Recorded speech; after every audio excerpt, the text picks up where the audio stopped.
The story of redemption is my story, and it's also the story of Oasis East Lansing. Oasis East Lansing was birthed in the basement of a hotel and a coffee shop when a 19-year-old kid got an experience and an understanding of how good God is. He stepped onto the captain's wheel of my life without any regard for how holy I was.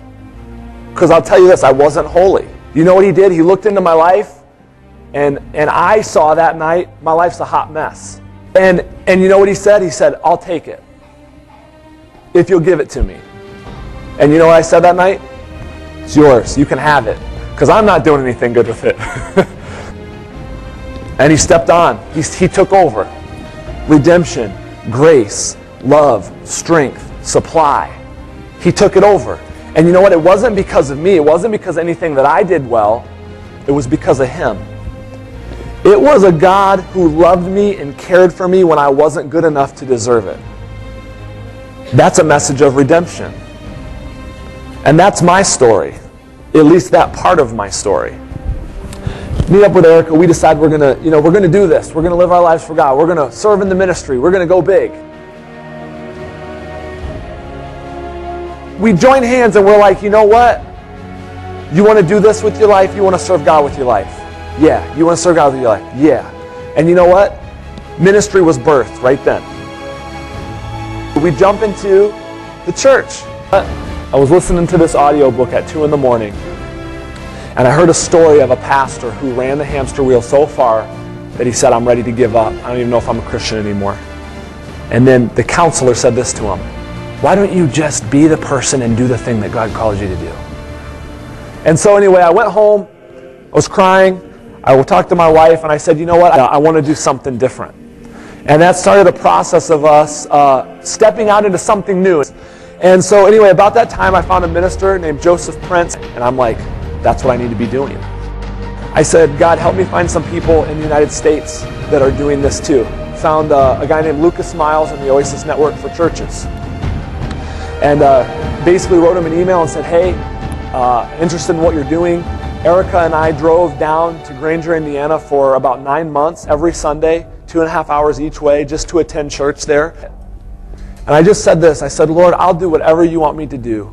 I just need to know what that is. And he began to reveal to me over the months after that, that his desire for us was to plant a church and to plant it in East Lansing and to plant it with the Oasis Network for Churches. Oasis East Lansing was started with a message. It was a message that has to get out to people. It's a message of God's goodness. It's a message of God's grace. It's a message of God's redemption. It's a message of a God who is good enough to reach into the muck and the trash of our life and grab us when we don't deserve it and say, come on, I'll take you if you'll come with me. And you know what? That's a message that has to get out to people. And that's a message that caused us to start Oasis East Lansing. Do you know how we started Oasis East Lansing? Do you know what we did the first Sunday we were here in the Beaumont room? Do you know Ericka and I, we paid for the Beaumont room out of pocket? We just paid for the rent, and we're like, you know what, we're going to pay the rent for the first Sunday, we're going to take up an offering, and we're going to believe that God will give us enough money to rent the room the next Sunday. That's our story. Is, you know what, there's a message that has to get out, and it's a message that's worth sacrificing for. It's a message that's worth giving our lives for. And so anyway, so we paid the room rent for the first Sunday, and then you know what? The offering covered the room rent for the next Sunday. And you know what? We're still here. We're still here. And you know what? Every Sunday, the message is still going out. And I'll tell you this, guys, we're talking the story of Oasis East Lansing.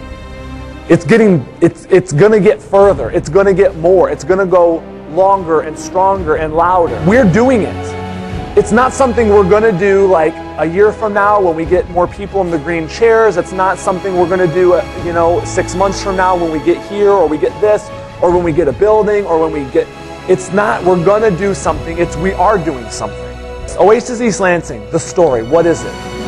I shared this morning my story because my story is a story of redemption. But you know what? My story is an Oasis story.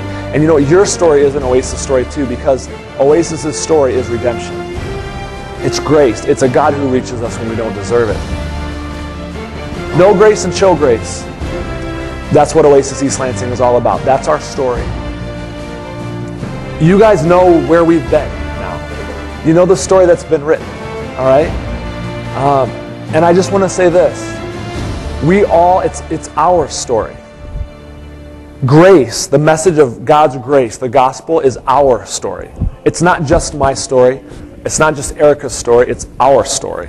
And we know what's been written so far in each of your lives and then collectively as Oasis. But let me tell you this. We have an opportunity to write chapters for the rest of our lives. That's pretty cool, y'all. That's pretty awesome.